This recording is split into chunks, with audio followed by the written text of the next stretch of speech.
Felindis? You're back early? Our equipment's being serviced today, so I got off earlier than usual. How's your day been? Aw, why the long face? Is something the matter? Has your boss been giving you a hard time again? Went for a drink with Dane and the others after work. Isn't that a good thing?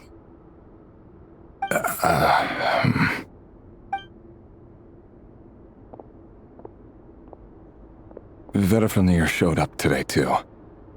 You know, Daneslif's older brother. Ah, Mr. Vedifilnir. Yes, I've heard of him. They say that everything he says ends up coming true. He overheard Daneslif mention that I'd recently proposed, and seemed to have an issue with it. But when I asked what it was, he kept it to himself. So, you're worried? You can be such a child sometimes, Revier. We're nobodies. Why would the Visionary be concerned about us? I'm sure someone in his position has much bigger fish to fry. Maybe you're right. You worry too much, Revier. We've been together for ages now, and everything's been going so well, has it not? You've even proposed to me. So, you do remember. Tell me then. What's your answer? Like I said, I need some time to decide. You can't just rush into things like this.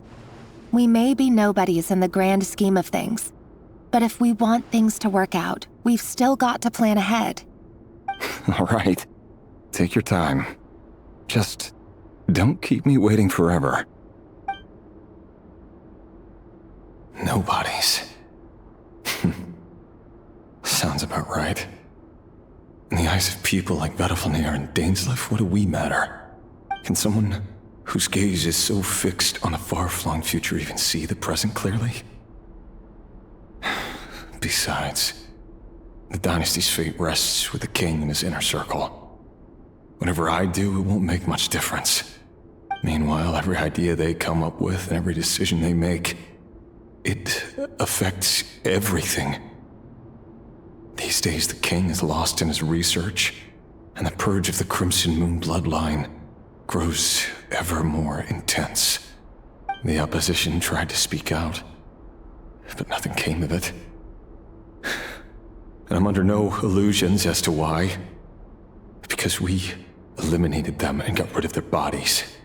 A man can have 1,000 reasons to carry a sword, but there are few good excuses to use it. Yet the king has never even considered a gentler approach, and he never will.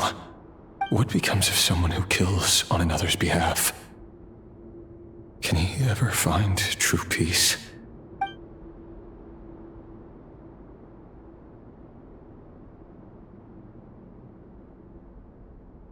Felindis?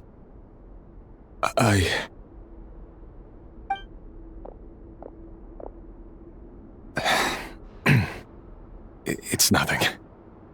You were right. Fate has never smiled upon nobodies like us. But by the same token, it's unlikely to bear a grudge against us either. There's no reason we can't keep living happily together, cherishing the simple joys of each day as they come. See? You just need to stay positive, Revier. I can feel your warmth, your breath. You're right there, right by my side. Just seeing you makes me happy in a way I can't explain, and that's something that no one could ever take away from me. So smile, my love. Let go of that frown. You're right, Felindis. I've just been overthinking things. That's better. Getting caught up about things like this will only ruin our evening. Speaking of which, all set for the ball tonight? I need to go get ready. You go ahead. I just have a few things to take care of, then I'll come join you. Even busier than the big shots, huh? Fine, I'll go get started. But don't be late. If you keep me waiting too long, I won't be a happy bunny. Relax. I'll be there. Seriously, though, you drive a hard bargain. You're really gonna leave my proposal hanging and still expect me to take you to the ball? Well, that goes without saying. I already told everyone I'd be coming with a dance partner. Besides, they're two completely different things. Let's take it one thing at a time, all right? All right. White outfit it is. It seems like Rerir was deliberately hiding his ties to the intelligence services by giving the impression that he was just an ordinary member of the Venster King's Guard. He clearly doesn't want his would-be fiancée to know about his other life. Then again, that's hardly surprising. People in the intelligence trade rarely do. Who'd have thought we were in the same line of work? Let's dig a little deeper.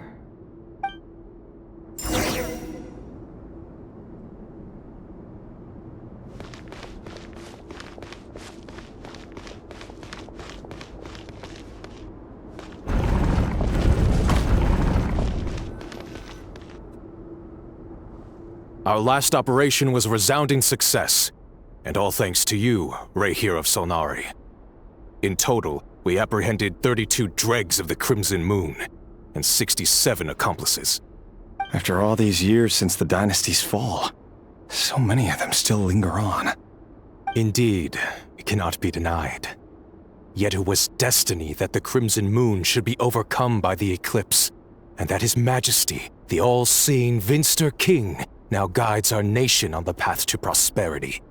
Khaenri'ah has no further need for a dead moon. But alas, there will always be those who refuse to see the truth, choosing instead to romanticize the past. That's not entirely true. Much about the Crimson Moon era was worthy of remembrance, and that's exactly why they keep trying to see it restored. Many of its secrets remain unsolved to this day. As it happens, that's precisely the field of study my partner is devoted to. You still haven't told her what you really do for a living. Where would I even start? How do you tell someone that you're one of the king's hand-picked executioners? That your hands are steeped in blood? You didn't choose this life, any more than I did. Orphans like us don't get a say. But I'll sure as heck be the one to pay for it.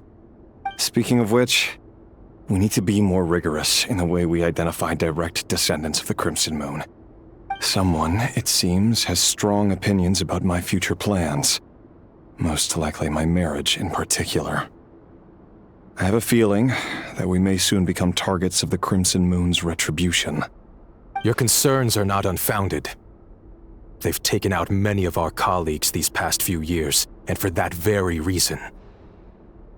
These are no helpless lambs we're leading to the slaughter. They're wolves in sheep's clothing. Take care, Reir of Solnari. I look forward to toasting you at your wedding. Thanks, Thorkel. You look after yourself, too.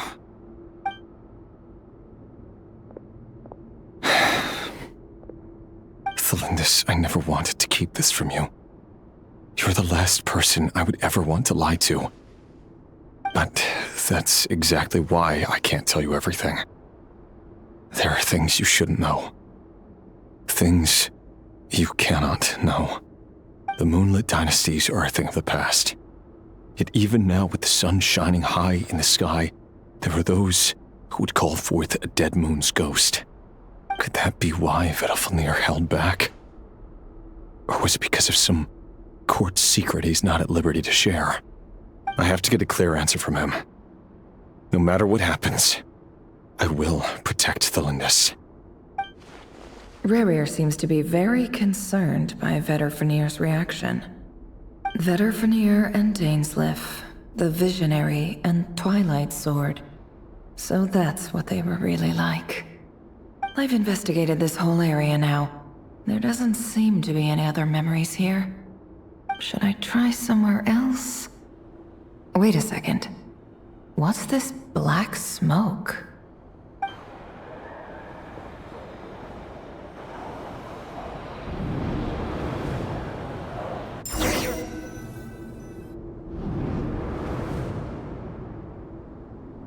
So, he's late after all. Just you wait, Rerir. You're in for it. Big time. Are you waiting for someone, ma'am? Could I tempt you into buying some flowers? Oh, sure. Pick me out a pretty bunch if you would. Thank you. But I'm afraid none of them are as pretty as you. For someone so young, you sure have a way with words, don't you? I'm only telling the truth. Look me in the eyes.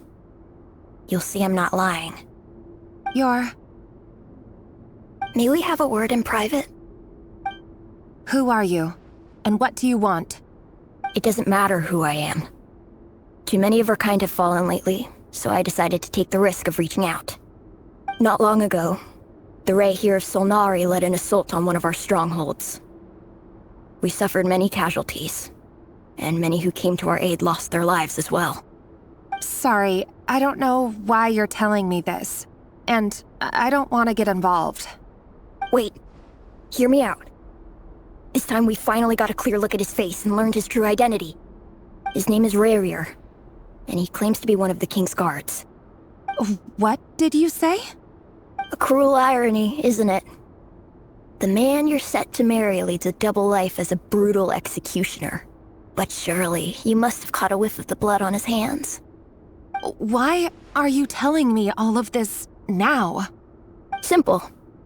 It's because... How strange. Rerir was nowhere to be seen in that memory. It clearly belonged to Thelindis. Rerir couldn't possibly know what happened if he wasn't even there. Why would her memories appear in his fragment? The ceremony won't last much longer. I think it's time to call it a day.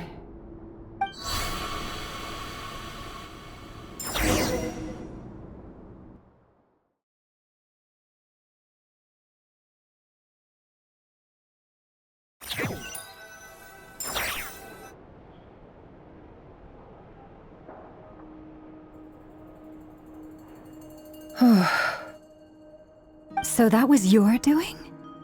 Did you just pull us inside Rerir's fragment to spy directly on his memories? Any more questions, and I'll have to start charging. I had no idea you could do that, boss! Seriously, that was amazing! We're not worthy. We're not worthy! I gotta admit, though, I'm itching to see what happens next. Feels like we barely scratched the surface. I'm just as curious as you are, but the ceremony only allows for limited time inside. That's all we can see for now. Luckily, we managed to learn quite a lot. So far, so good. I just hope the others are doing okay too. Especially the group with the Traveler. Their mission is a risky one. Let's hope it's all going smoothly. If you're worried about them, go see how they're doing. If I know boss, she's gonna need some time to write up all the details and make sure it's all coherent. I'll stay behind to lend a hand, but feel free to head back and meet up with the others.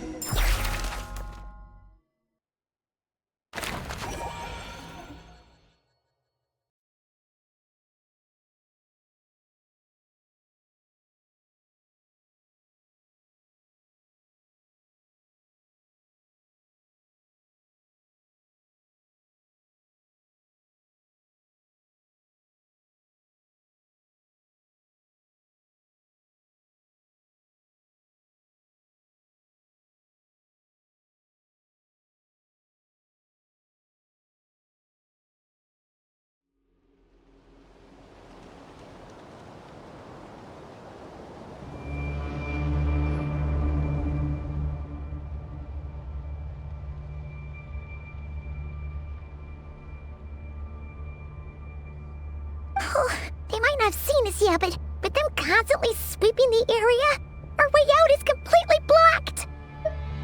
Oh, that's never gonna work. One little slip up and it's game over. If they spot us, they'll run straight back to Rerir, and once he knows we're here, it won't be long before he's breathing down our necks again. Oh, guess you're right. All right, time to zip it.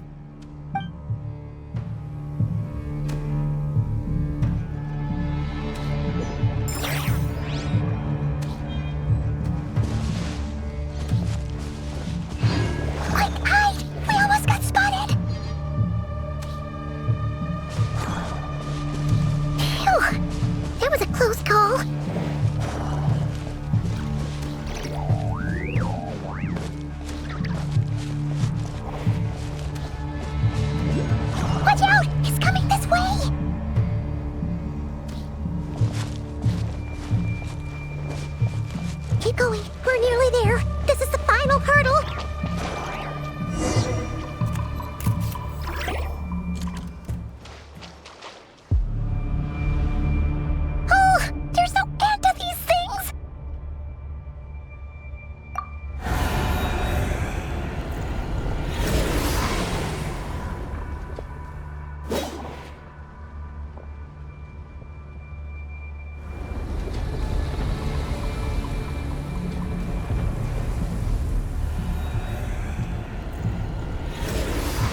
What's that smell?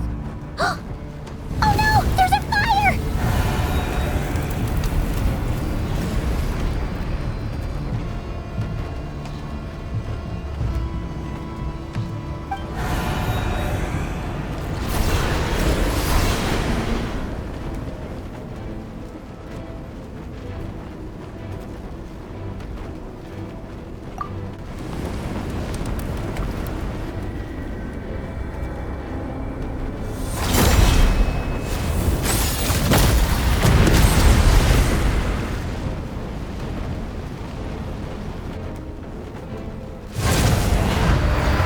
Drone was right. You look weak, Columbina. The old you would never have let such lowly creatures bar your way. Word has it that you did something for the Tsaritsa, and that's why you've lost most of your power. Freedom comes at a heavy price, doesn't it? It's Arlecchino! You came! Hello again, Columbina. And greetings, guests of the House of the Hearth. It's been a while, Arlecchino.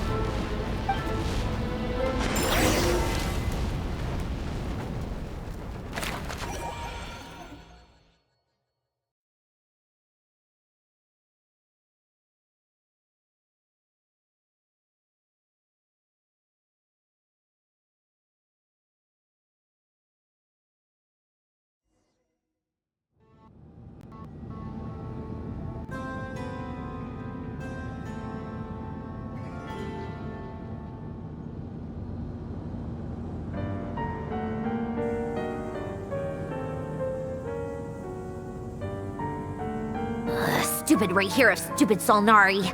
Ugh, whatever. I've got all the data I need. Next time we meet, you're finished.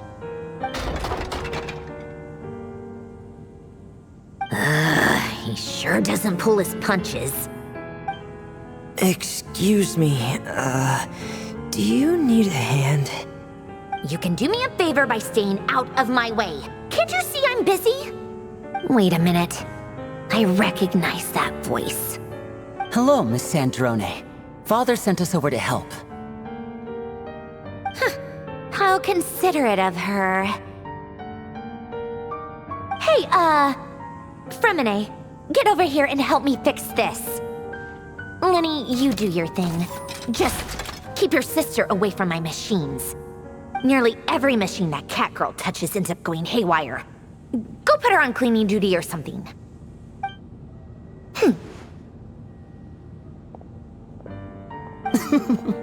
Then let's start downstairs. Fremine, we'll leave this place to you. You've got it. Wait a second. Pretty sure there's still some tea in the cupboard. If you want some, you'll have to make it yourselves.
It's a relief to see you all made it back in one piece.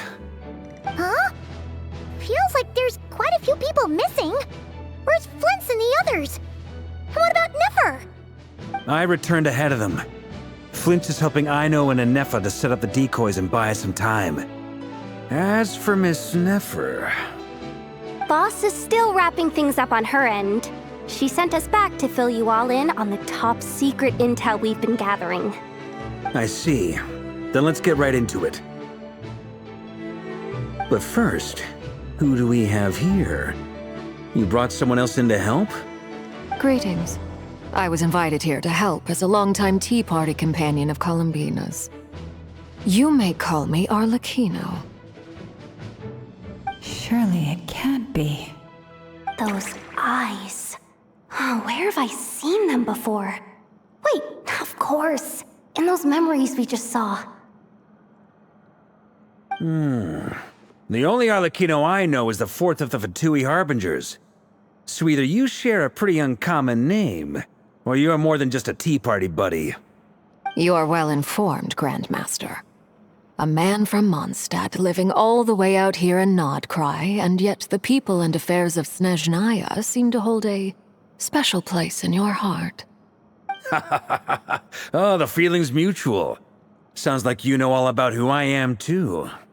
A Fatui Harbinger. The atmosphere in here just got really tense. Guess we can't just start trusting Fatui Harbingers, even at a time like this. I must admit, though, I'm a little curious. Seeing as the Moon Goddess no longer belongs to the Fatui, what makes you so willing to put your neck on the line here? Nor does Nodcry belong to Mondstadt, Mr. Varka. Yet still, you're fighting for it all the same. Things don't always have to have a tangible payoff. Sometimes, stopping things from spiraling out of control is a higher priority than chasing the spoils of victory. Of course, I can't say there's nothing in it for me at all. But that's between Columbina and myself. Forgive me. I don't mean to doubt you. It's just that the Fatui really have been the source of many of our troubles. We have our own way of doing things here in Nodcry. But ever since they arrived, the Fatui have treated us with nothing but hostility. I know there's been a lot of bad blood between us in the past. I've done my utmost to avoid friction whenever I could. But sometimes fundamental conflicts of interest simply can't be settled amicably. That's why I'm here solely in a personal capacity. This has nothing to do with the Fatui. As a gesture of good faith, I'll be frank. I can help Columbina track down the iridescent moon's marrow, which will help her restore more of her power. Anyway, what else is on the agenda? Let's begin. She says she'll be frank, then completely skips over the details. Looks like she doesn't want to give away too many secrets after all. But she clearly wants to change the subject. It'd be awkward if I tried to bring it up again now. I guess we'll just have to go along with it. She's the fourth of the Fatui Harbingers after all. One look and you can tell she's not someone you'd want to mess with.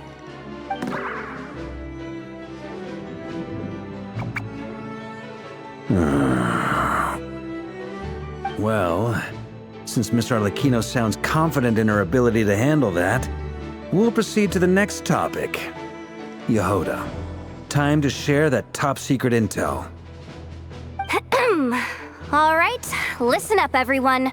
First, we now know that Rerir was originally a Conrian secret agent whose primary mission was to hunt down and assassinate the so-called Dregs of the Crimson Moon.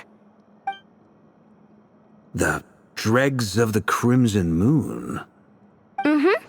In the memories, there was a lot of talk about the Crimson Moon and Eclipse, and a whole bunch of other stuff from the time of Conria. To my knowledge, those were the names of two different Conrian dynasties. Long, long ago, it is said that the people of Conria worshipped the Crimson Moon, drawing a mysterious power from its reflection. But one day, a coup saw the Crimson Moon eclipsed, hence the name of the new dynasty that replaced it, and how it became the new emblem of Conria. Still, Long after the Crimson Moon dynasty had fallen, the last ruler of the Eclipse dynasty, the Vinster King, still coveted the secrets it left behind. So, he sent the Rehir of Solnari to secretly hunt down the Crimson Moon's few remaining followers. In those days, Rerir showed no signs of madness. In fact, he was as normal as any other person. Oh, and he had a fiancé, or at least a would-be fiancé, called Tholindis. What's the matter?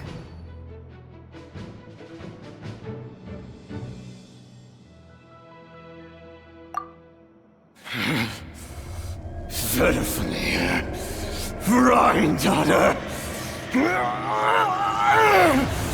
Flinders.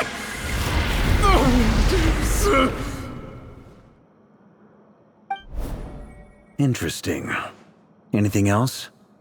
What about this would-be fiancé of his? Do we know anything about her? Well, she was a researcher at the Universitas Magistrorum, but it felt like she was hiding some kind of secret. Oh, and one more thing. For some reason, Rerir's fragment also contains some of Tholindis' memories, though only a very small portion. Well, no shortage of potential leads, I'll give you that. In any case, it sounds like we can conclude that while Tholindis was still around, Rerir appeared to be lucid and quite normal. Tholindis, it seems, must have been the one thing in this world that he couldn't let go of. Tell me though, were these pure-blood Conorians we're talking about here? Why do you need to know that? Hold on. If she was a pure-blood Conrian... Oh yeah! Just like how it was with the captain! If we could somehow find her, do you think there's any chance Rerir might regain some of his sanity? It's possible, but it would take a miracle. We can't pin all our hopes on that. That merchant who Nefer knows, Dori Sangama Bay. Maybe we could hire her to look into it. All right then. Let's keep working in our separate teams. Traveler, Paimon, Kutar, and Miss Arlecchino will go look for the iridescent moon's marrow. As for the others... On the way over here, I noticed that the Wild Hunt monsters had grown even more frenzied in their search for Kutar. At this rate, the people living here will be in grave danger too. So I'm thinking of gathering together some of our followers to go wipe them out. I'll head back to the curatorium and meet up with the boss. Feels good knowing we've all got something to be getting on with. Given that the Wild Hunt has been a lot more active lately, the Lightkeepers have likely begun their own operations too. If that is the case, someone will need to pass the news on to Flint's.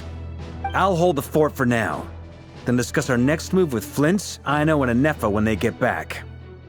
Alright then. Well, the clock's ticking.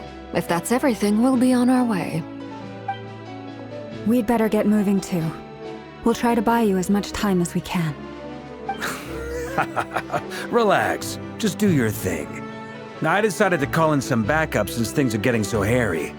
Our reinforcements should be here any minute now. Stay safe, everyone. Dismissed.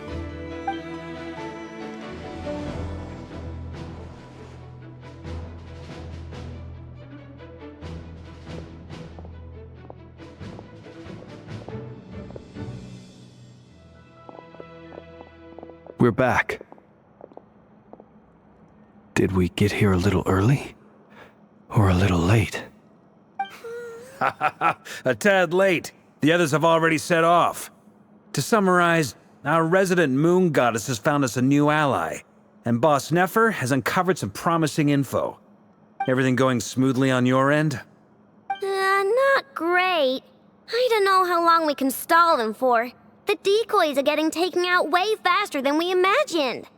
I'm gonna make some more later, but I need a timeout first. I'm so tired right now. Oh, right! Inefa, could you fill in Uncle Varka on what we just discussed with Flint's? Sure. Uncle Varka, You previously told us about how when you went to investigate a source of the Wild Hunt in Amsvartnir, you discovered that it was just a diversion. But according to Flintz's intel, several outbreaks of the Wild Hunt had already occurred in Nodcry in the period leading up to that.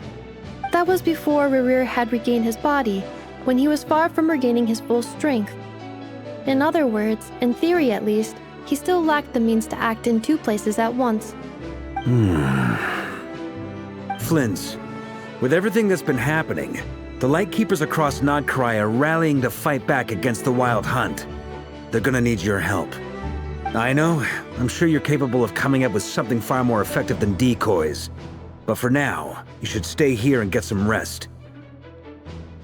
And Effa and I will head back over to Amsvartnir to see if there's anything I missed. I told you Uncle Varka would say that, didn't I? A deal's a deal. Not a word about my snack intake for the next week. Database updated. Reliability of Aino's predictions increased.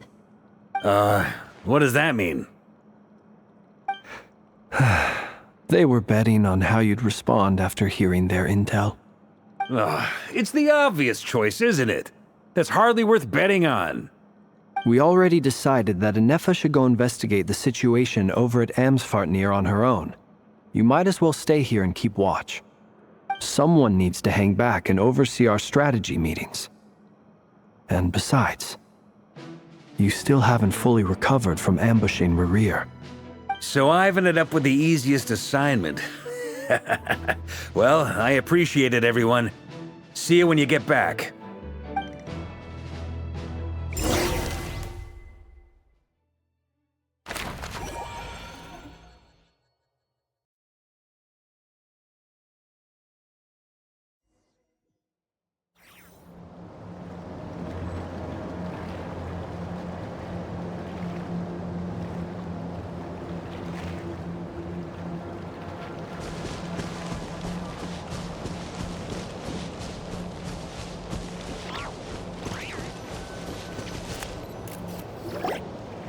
Here, this will serve as a good spot to cross over.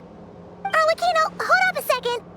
Since you brought us all this way, would you mind telling us what you've got planned? We still haven't got the slightest idea what's going on here. And if even Columbina doesn't know where the iridescent moon's marrow is, how do you? Simple. Because I am an inheritor of the royal bloodline of the Crimson Moon, and one of the last surviving embers of the Two Worlds' flames. Huh? Are you serious? As in, you're a descendant of that Crimson Moon dynasty we were just talking about? The one from ancient Conria? Your surprise is understandable. I was also taken aback when I first learned of it. But the more I thought about it, the more I realized the signs had been there all along. When I was young, I discovered I could wield a very special kind of fire. It coursed like blood through my veins and smoldered away inside my nerves. What's more, whenever I experienced strong bursts of emotion or drew too deeply on this power, it was like some kind of presence within the fire would begin to gnaw away at me, consuming me from the inside out.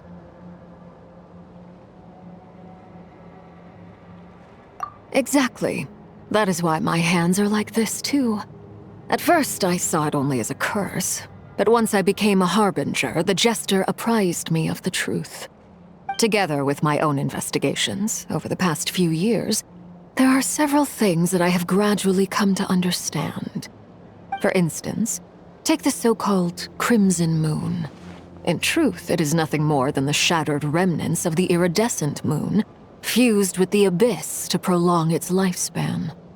Since this blood flame was bestowed upon me by the Crimson Moon, it is a fusion of the iridescent moon's former power and the corruption of the abyss. You all understand the nature of the abyss well enough. I draw upon its power, and in return, it hungers for my soul. This strange blackness is the mark of corruption it has left behind. If I recall correctly, you once told me that if the corruption ever made it to your heart, you'd become a completely different person. Yes. and that's the reason I'm always careful not to push my power too far. It's essentially a never-ending tug of war. Oh, sounds intense. Anyway, the rest of my story can wait. Is there anything else about the Crimson Moon or the Iridescent Moon that you're unclear about? Paimon has a question. So, the Crimson Moon that the Karians used to worship was actually the Iridescent Moon, right? Which was one of the three Moon Sisters. Does that mean that the Karians were to the Crimson Moon as the Frost Moon Scions are to the Frost Moon? So much of that history has been lost. We have no way of knowing exactly what they were like. But I would suspect that the Conrians weren't as devout in their moon worship as it might appear. The iridescent moon's remains simply served as their link to the Abyss. Later on, perhaps someone discovered a way to make direct contact with the Abyss. Or maybe there was some kind of ideological divide. Either way, a dissenting faction staged a coup and drove out the royal heirs of the Crimson Moon dynasty. Still, even with the dark sun looming high overhead, the Crimson Moon's glow never truly faded. If you want living proof, it's standing right before you. The first time we met, I sensed something familiar in your presence. When I looked at you, I felt I could see that mysterious red moon in the corner of my eye. In your flames, I saw its broken image, surrounded by a strange black aura. Well, I appreciate that you kept it to yourself. Much about the Crimson Moon is still a mystery, and I'd prefer not to end up as the object of an insane research project. Anyway, time is against us here, so if there's any other questions, they'll have to wait. I just want to make sure I've got one thing straight. In her letter, Sandrone mentioned that since you are unable to contain the iridescent moon's marrow yourself, you intend to leave it in my custody, correct? That's right. For now, it's the only way I can pay you back for your help. The iridescent moon is already part of who you are, so with its marrow in your possession, you'll be even more powerful than before. Deal. Then let's get started. Get what started? What does this place have to do with the Crimson Moon? When I first became a Harbinger, the Jester gave me a book called Parenheri, also known as Leobranto Innamorato. You should be able to buy a copy next time you're in Fontaine. It's a love story set in the Crimson Moon era, but setting aside the tangled romances of its characters, it also records a few interesting details. In the Crimson Moon era, or so the story goes, there was an orphanage that received children from beyond the bounds of this world, and subjected them to a peculiar induction ceremony. Beyond the bounds of this world? For real? And what kind of induction ceremony? The Crimson Moon sages looked beyond this world for beings with powers that surpassed the gods. But fearing they might lose control, they subjected these children to a process of refinement. They made these children crawl up a fireplace and kept asking them, "Have you died? Did you see it?" Until they finally admitted to having died and seen a crimson moon.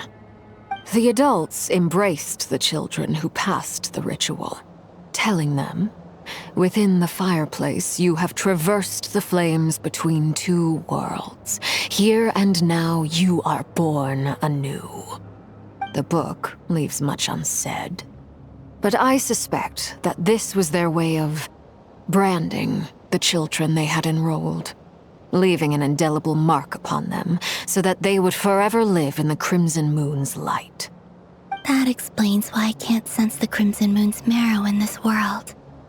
It makes sense that it would be sealed in a special space that can only be accessed temporarily through some kind of ritual. But there's no fireplace here! Do you see a chimney anywhere? Oh, are we supposed to build it ourselves? Okay, fine. Paimon will go find some bricks. That won't be necessary. The fireplace is purely symbolic. The key to the ritual is crossing the flames between two worlds. In other words, the flames that burn within me. Those burned away by such flames leave behind a kind of ghostly afterimage in the world. In the days of Conria, people believed they could be used to bridge the gap between the two worlds of life and death. In short, I can open a passage to that space for you. That's the easy part. The catch is I'll need to stay on this side to keep the passage open, so I won't be able to come with you. Once you're inside, you'll have to find your own way. Very well. Then I'll open it up. Traveler, spare me a little more moonlight if you would. I may need it.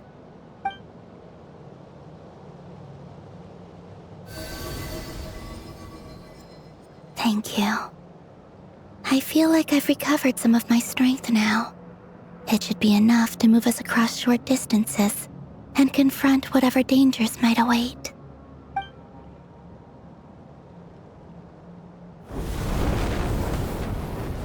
Mistress of the seven hues of ages past, great mother of the present, crimson-clad sovereign of the two realms, by fire severed, by fire renewed, I offer myself now and beseech your descent.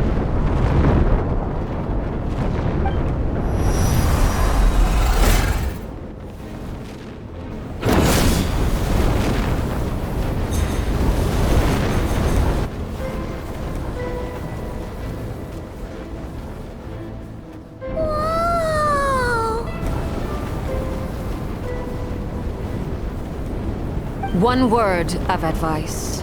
As you're crossing over, no matter what voices you hear, do not answer.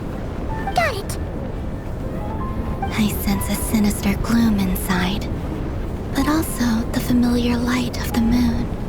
I feel that I am about to meet an old friend who has changed beyond all recognition. All right, let's go.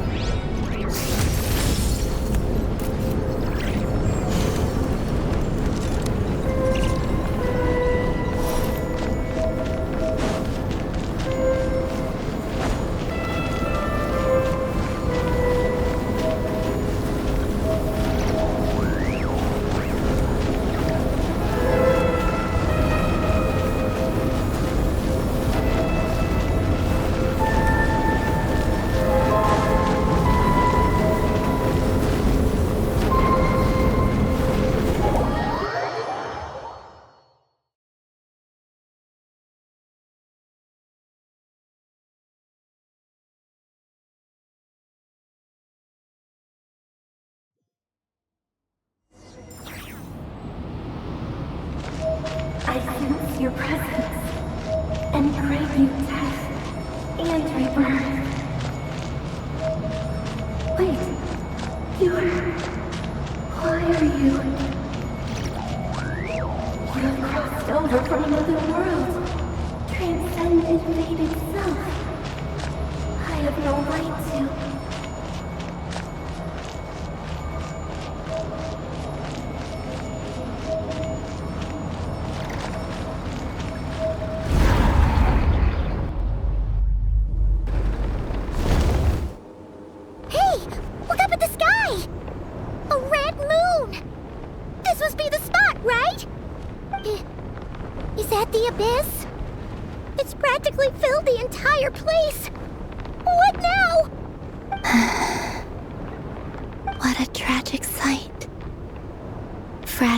Your broken body, seized by the abyss, and hung up aloft like mummified remains. Iridescent moon, was this truly what you wished for? Careful! There's something spooky about this place. Feels like something is lurking in the fog. Haimon's right behind you. Whatever you do, don't run off without her.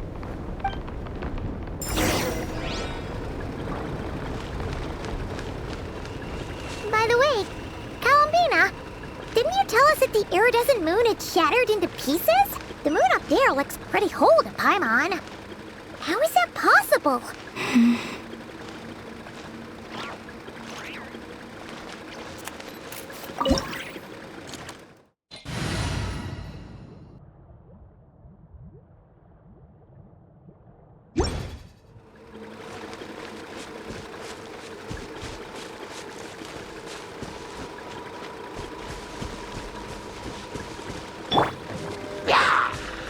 Yoo-hoo! A dash of frosting! Allow me!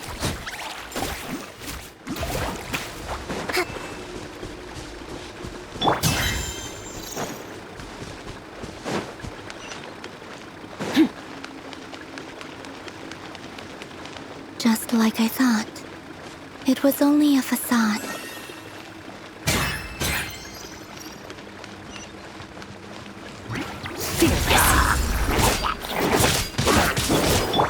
Strike a pose!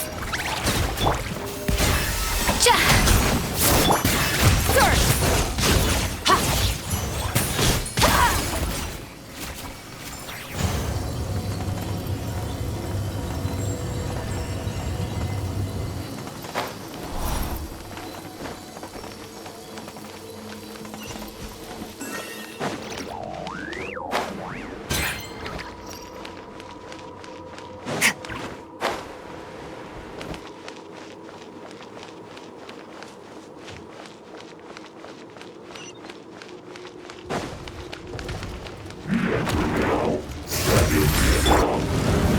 Shower me a little amuse-bouche!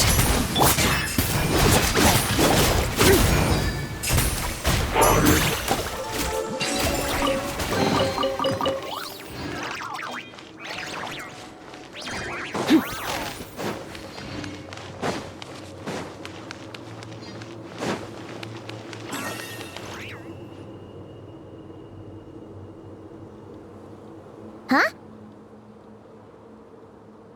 Huh? For real? But that's way too high! There's no way we'll be able to reach it! No. I'm not sensing anything up there. It's coming from under the mountain. Let's see... Ah!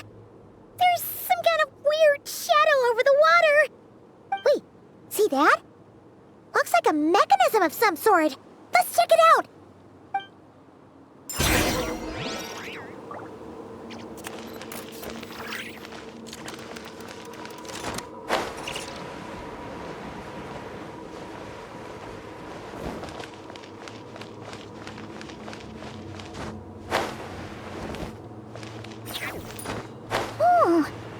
Looks like a device from the time of Kalia.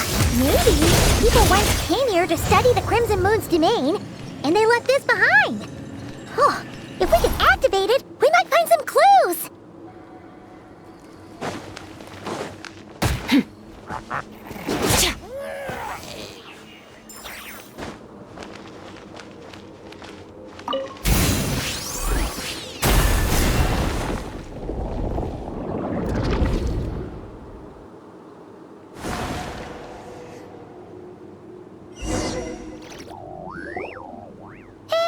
Look at that! Now that the mechanism's running, the shadow in the water looks different. Do you think these mechanisms might be the key to unlocking the secret? Let's try to find more of them! Thelindis, we'll leave the rest of the research in your hands. We'll be heading back now.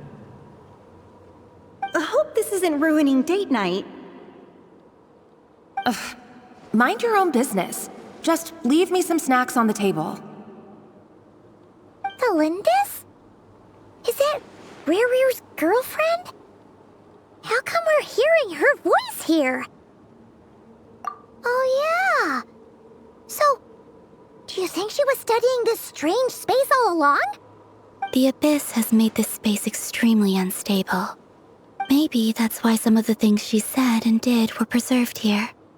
Like echoes. Or after images. Whenever I see this view, it takes me back to a poem from my childhood. Waning moon, oh lifeless damsel, weeping on the mountain crest. mourning still in wistful tone, her fragile soul now laid to rest. For me, of all people, to be here investigating the mysteries of the Crimson Moon space, is it a coincidence or something more?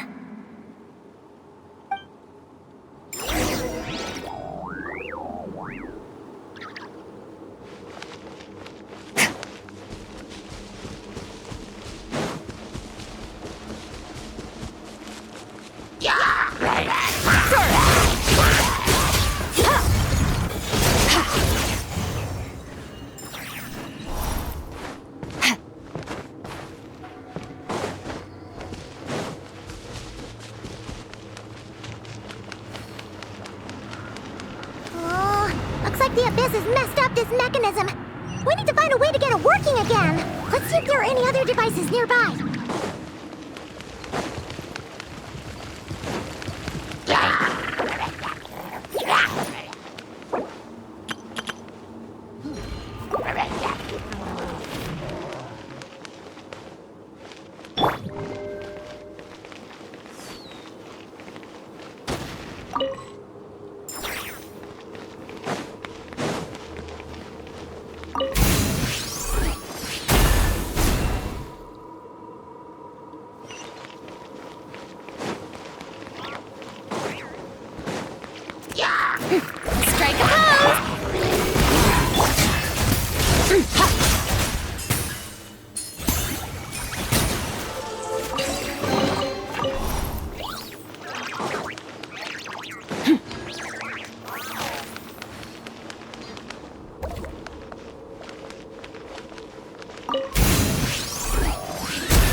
So the moon marrow, or rather the power of the 3 moons, is the key to unlocking...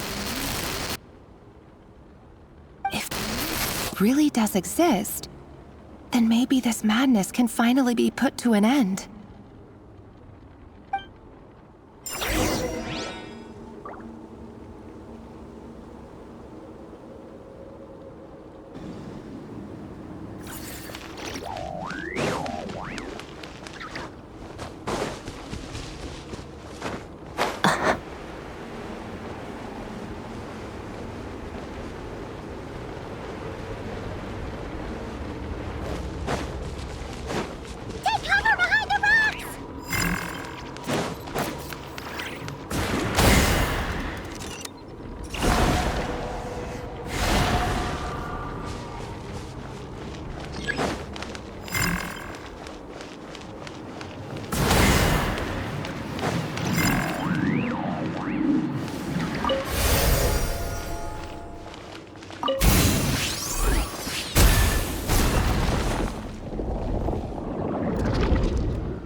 With the Abyss inhibitors in place, I should be able to access the chamber with the moon marrow.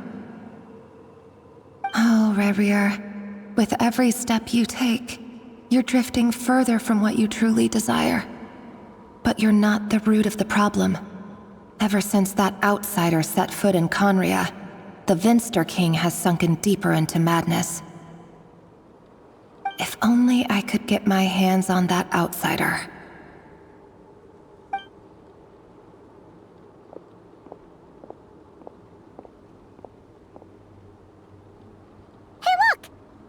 Reflection is back to normal. Elendis' voice mentioned a chamber with the moon marrow. Do you think maybe it's hidden in the moon's reflection? It must be. For within it, I sense the fragile aura of a dying soul. Then there's no time to lose! Let's go!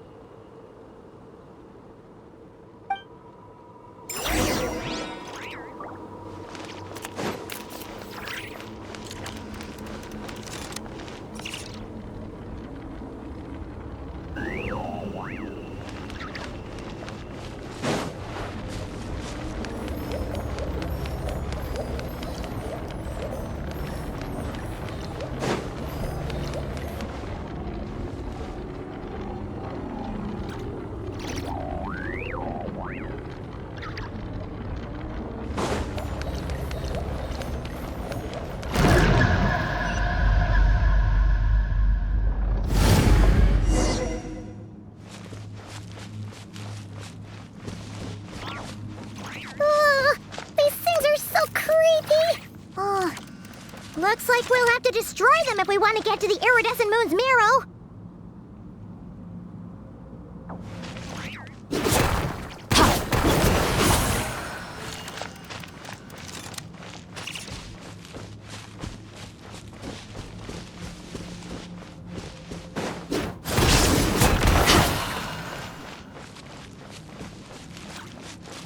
That must be the iridescent moon's marrow! Oh, but we'll need to destroy these things before we can reach it!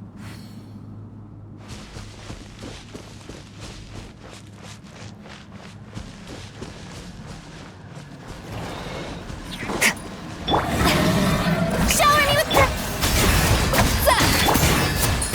Annihilate. Mine to wield.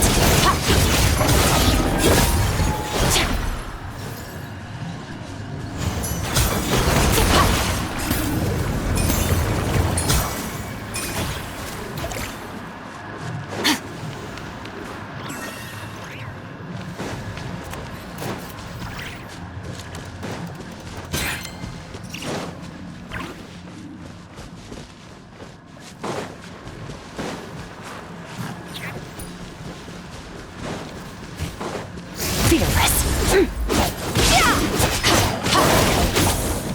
Hold the line!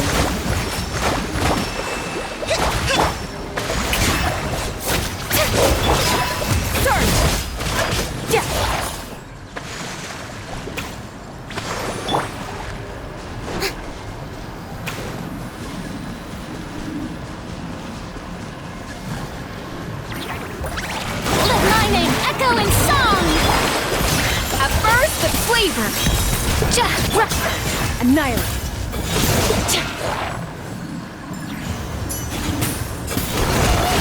We're so close!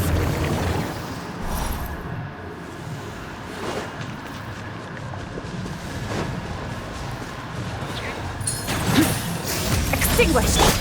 Yoo-hoo!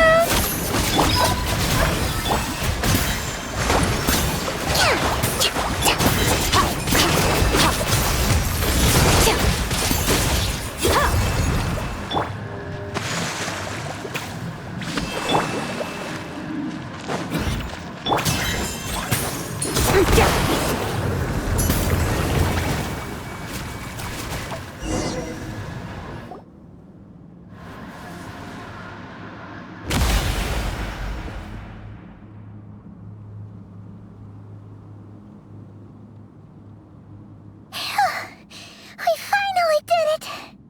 The iridescent moon's marrow. Still burning away like an undying flame, yet now contaminated by the abyss. It has taken on a new form entirely. If we can purify the abyssal power within, we should be able to obtain its untainted essence.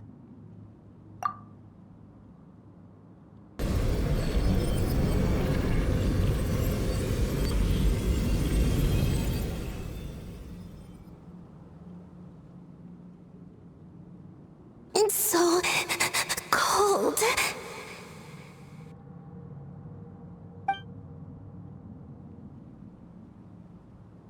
Is it you? Are you here? Huh? Are you talking to us? At long last, I can see you once more. Our fates have crossed, and I am finally free. I'm sorry, I lied to you. Even knowing what was to come, I still couldn't let go of the fear in my heart as death drew near. The moment the moon shattered, my body began to split apart piece by piece. Like I was being cut into pieces by 1,000 blunt blades. My thoughts scattered as the cold crept in.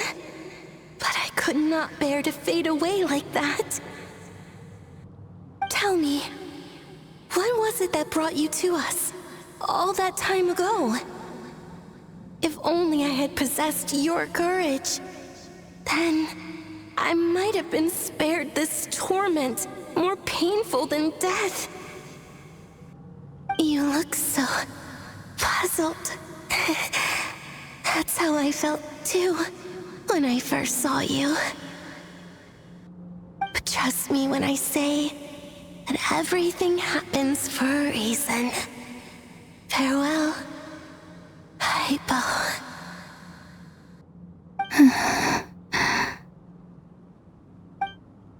What was that all about? Was that the goddess of the iridescent moon? Oh, it sounded like she was speaking to a long-lost friend. But none of us have ever met her before, right? Perhaps. She took me for the goddess of the frost moon she once knew. For a fading soul like hers, our auras must be too similar to tell apart. But anyway, we've got the iridescent moon's marrow now.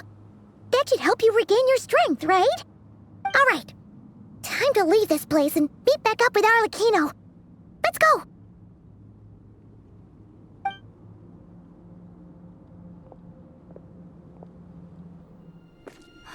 That's odd.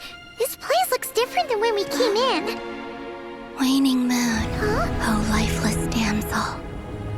Oh.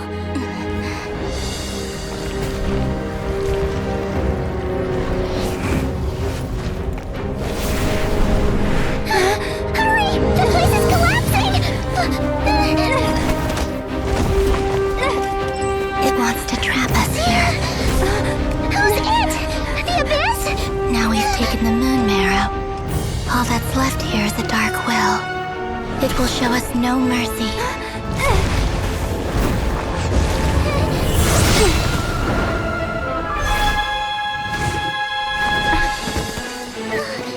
Give it back! The crimson moons! My marrow! My heart!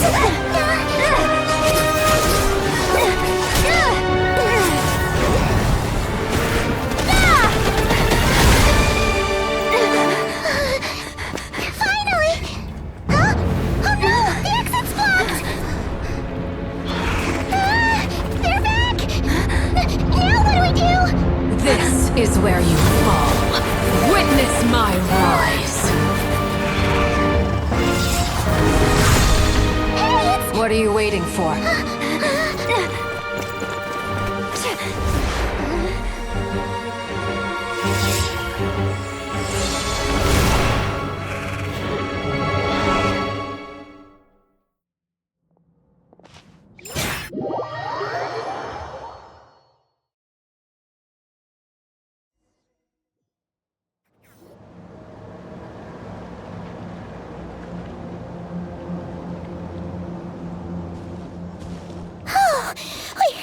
We made it!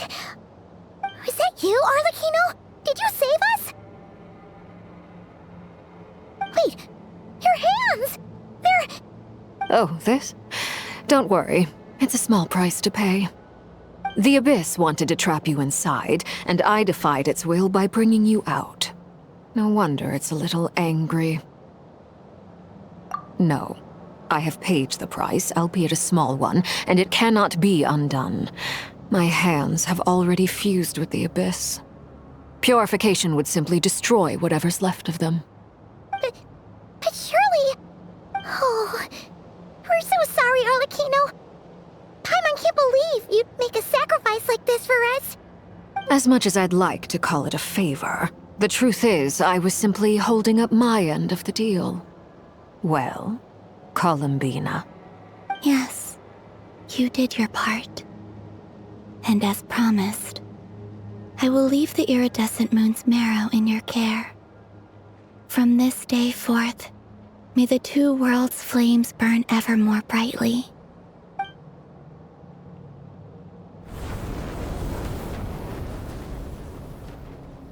I'll take that as a blessing. Now, Columbina, give me your hand. Accept this moonlight I offer in return.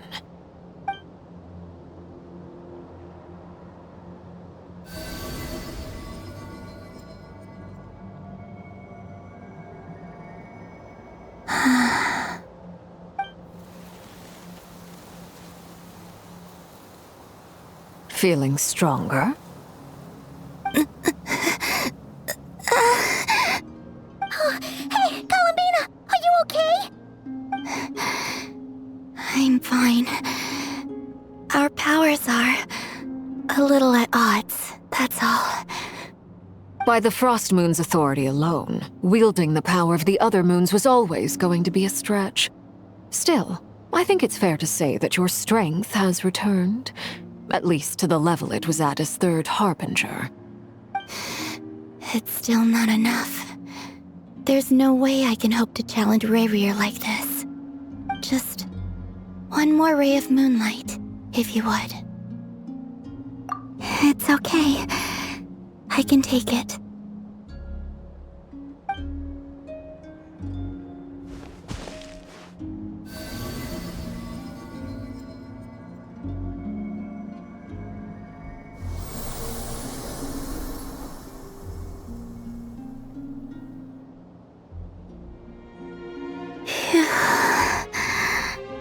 How about now? Fighting fit?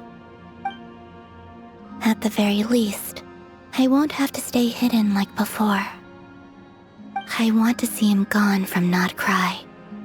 The Ray here of Solnari and his wild hunt must be sent back where they belong. Well, it's good to have something to aim for. You certainly seem more alive now than you did earlier. When I first met you, you didn't strike me as a ray of moonlight. More like a wisp of fog drifting in from who knows where, ready to scatter at the first sign of a breeze. But now, you're full of vitality, just like the Frost Moon, once the brightest of them all. May you keep shining, Columbina. This is who you are. Thank you. Look after yourself too, Arlecchino. I know you have plans of your own, and that's why you're always seeking to grow stronger. But whatever you're after, don't let the Abyss take a hold of you. I do not wish to see you go down the same path as Rayrir. I appreciate the concern, Columbina. Although perhaps it's time you took a new name. A new name? Kutar, the Moon Maiden, Columbina, they're nothing more than code names. They describe who she is and the roles she's played, but they're not her real name. We often use code names in the House of the Hearth, too. But it's knowing your real name that keeps you grounded. Up till now, you've been living a wandering life, so you've probably never really cared. All I'll say is this. Once you've defeated Rayrir, give it some thought. All right, that's it from me. I'll get you back safely first, then go meet up with Sandrone. You're the best!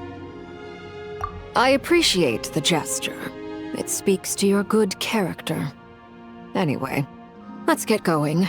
There are more urgent things to do right now than trade compliments.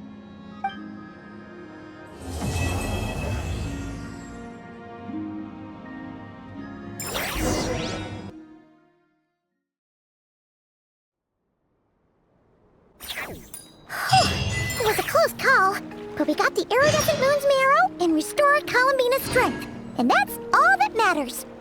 In other words, mission accomplished. Paimon wonders how everyone else is doing.